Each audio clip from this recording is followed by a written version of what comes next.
Software as a service, ये शब्द तो हम सब ने सुना है। पर जरा सोचिए, क्या हो अगर इंसानों को भी एक सर्विस की तरह देखा जाने लगे। गिग इकोनॉमी की इस पड़ताल में हम इसी मॉडल को समझने वाले हैं। एक ऐसा मॉडल जो ह्यूमंस एज अ सर्विस पर बना है। इसके वादे जितने बड़े हैं, उतने ही गहरे इसके खतरे भी हैं। तो यहाँ सबसे बड़ा सवाल यही उठता है कि क्या गिग इकोनॉमी सच में सबके लिए एक फ्लेक्सिबल और बेहतर भविष्य का दरवाजा खोलती है, या फिर ये हमें कहीं अतीत में तो नहीं ढकेल रही, एक ऐसे दौर में जहां काम करने वालों के अधिकार लगभग थे ही नहीं। चलिए इसी पहेली को परत दर परत सुलझाते हैं। अपनी इस पड़ताल को हमने 4 हिस्सों में बांटा है। सबसे पहले हम उस सुनहरे वादे को देखेंगे जो ये कंपनियां करती हैं। फिर हम भाषा के उस खेल को समझेंगे जो नियमों से बचने के लिए खेला जा रहा है। उसके बाद हमारी मुलाकात होगी एक एल्गोरिथमिक बॉस से। और आखिर में हम ये सवाल उठाएंगे कि इस मैदान को सबके लिए बराबर कैसे बनाया जाए। तो चलिए सबसे पहले बात करते हैं इसके सबसे बड़े आकर्षण की, वो लचीला वादा। ऑन डिमांड काम की जो सबसे लुभावनी तस्वीर पेश की जाती है वो है अपना खुद का बॉस होने की। सोचे, ये किसे अच्छा नहीं लगेगा। और ये सिर्फ कोई हवाई बात नहीं है। इस इंडस्ट्री के बड़े बड़े नाम भी यही कहानी दोहराते हैं। जैसे रिले राइड्स के फाउंडर शेल्बी क्लार्क कहते हैं कि इस इकोनॉमी में काम करने वाले लोग अपनी आज़ादी और फ्लेक्सिबिलिटी को सबसे ज़्यादा महत्व देते हैं। सुनने में तो एकदम परफेक्ट लगता है ना, पूरी आज़ादी, पूरा कंट्रोल। सोचकर देखिए, एक ऐसा मौका जहां कोई अपना बॉस खुद है, अपना शेड्यूल खुद तय करता है और जब ज़रूरत हो तब एक्स्ट्रा पैसे कमा सकता है। और उन लोगों के लिए तो ये किसी वरदान से कम नहीं जिन्हें पारंपरिक जॉब मार्केट में मौके नहीं मिल पाते। यही वो सपने हैं जो लाखों लोगों को इस सिस्टम की तरफ खींच कर लाते हैं। लेकिन इस चमकदार वादे के पीछे एक और कहानी भी छिपी है, और वो कहानी शुरू होती है शब्दों से। तो अब आते हैं हमारे दूसरे हिस्से पर, भाषा का सवाल। क्योंकि यहां पर शब्द सिर्फ शब्द नहीं है, वो एक हथियार की तरह इस्तेमाल होते हैं। असल में ये जो ऑन डिमांड इकोनॉमी है, ये अपनी एक अलग ही डिक्शनरी लेकर आई है, और इसका एक ही मकसद है, मौजूदा कानूनों की पकड़ से बचना।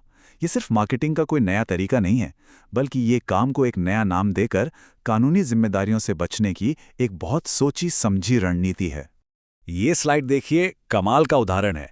प्लेटफॉर्म्स की दुनिया में किसी को हायर नहीं किया जाता, उसे ऑनबोर्ड किया जाता है। एम्प्लॉयमेंट कॉन्ट्रैक्ट जैसा कुछ नहीं होता, सप्लायर अग्रीमेंट होता है। आपको काम के बदले पैसे नहीं मिलते, आपके राइडर इनवॉइस प्रोसेस किए जाते हैं। और सबसे मजेदार, किसी को नौकरी से निकाला नहीं जाता, उसे बस डीएक्टिवेट कर दिया जाता है। ये सिर्फ शब्दों का हेरफेर नहीं है, इसके पीछे करोड़ों का कानूनी खेल छिपा है। तो इस भाषा के खेल का असली मकसद क्या है? इसे एक टर्म दिया गया है, रेगुलेटरी आर्बिट्राज। अगर आसान भाषा में समझें तो ये नियमों के साथ लुका छुपी खेलने जैसा है।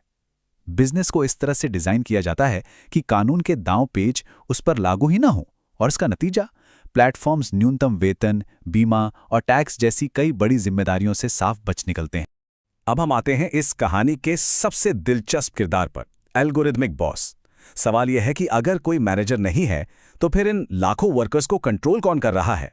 जवाब है, एक एल्गोरिथम। ये एक कोट है जो इसकी पूरी कहानी बयां कर देता है। एक रेटिंग सिस्टम नर्क से आए बॉस जैसा है, एक मनमौजी, बदमिजाज और गैर जवाबदेह मैनेजर जो आपको कभी भी अपनी सनक में बिना किसी अपील के नौकरी से निकाल सकता है। जरा सोचिए, आपका बॉस एक ऐसा कोड है जिससे आप बात तक नहीं कर सकते। तो ये अदृश्य बॉस आखिर काम कैसे करता है? इसके 4 आसान स्टेप्स हैं। पहला, एल्गोरिथम ही तय करता है कि किसे कौन सा काम मिलेगा और कितने पैसों में। दूसरा, काम के हर एक पल पर रियल टाइम में नजर रखी जाती है। तीसरा, अगर आपने कोई नियम तोड़ा तो सजा अपने आप तुरंत मिल जाती है। और चौथा और सबसे जरूरी, आपकी रेटिंग ही आपका भविष्य तय करती है। अच्छी रेटिंग तो काम मिलेगा, बुरी रेटिंग तो अकाउंट डीएक्टिवेट। तो फिर उस आज़ादी का क्या हुआ जिसका इतना बड़ा वादा किया गया था? सच तो ये है कि यहां हर कदम पर नियंत्रण है। ज्यादा राइट्स मना की तो आपको सजा मिले भी, डिमांड ज्यादा है तो ऐप आपको ऑनलाइन रहने के लिए उकसाएगा, और आपकी रेटिंग, वो तो आपको एक ही प्लेटफॉर्म का गुलाम बनाकर रख देती है। आज़ादी का वादा बस एक भ्रम बनकर रह जाता है। अच्छा, अब तक हमने देखा कि वादा क्या था और हकीकत क्या निकली, पर अब सबसे बड़ा सवाल सामने आता है, इस पूरे मॉडल की असली कीमत चुका कौन रहा है? होता यह है भी, प्लेटफॉर्म्स बड़ी चालाकी से अपने सारे खर्चे और जोखिम दूसरों के कंधों पर डाल देते हैं। सबसे पहले तो वर्कर्स पर, जिन्हें ना तो न्यूनतम वेतन की गारंटी मिलती है, ना बीमारी की छुट्टी और ना ही कोई बीमा। फिर हम जैसे ग्राहकों पर, जिन्हें कभी ज्यादा कीमत चुकानी पड़ती है तो कभी खराब सर्विस झेलनी पड़ती है। और आखिर में हम सब टैक्स पेयर्स पर, क्योंकि जब कंपनी अपना हिस्सा नहीं चुकाती तो वो बोझ पूरे समाज पर आ जाता है। तो क्या इसका मतलब ये है कि हमें नई टेक्नोलॉजी या इनोवेशन को रोक देना चाहिए? नहीं, बिल्कुल नहीं। बात को समझिए। रोजगार से जुड़े कानून इनोवेशन के दुश्मन नहीं हैं, बल्कि वो एक सेफ्टी नेट की तरह काम करते हैं। वो ये सुनिश्चित करते हैं कि तरक्की का फायदा सबको मिले, सिर्फ कुछ कंपनियों को नहीं, और मुकाबला बराबरी का हो। और आखिर में ये पूरी बातचीत हमें एक बहुत ही जरूरी सवाल पर लाकर छोड़ देती है।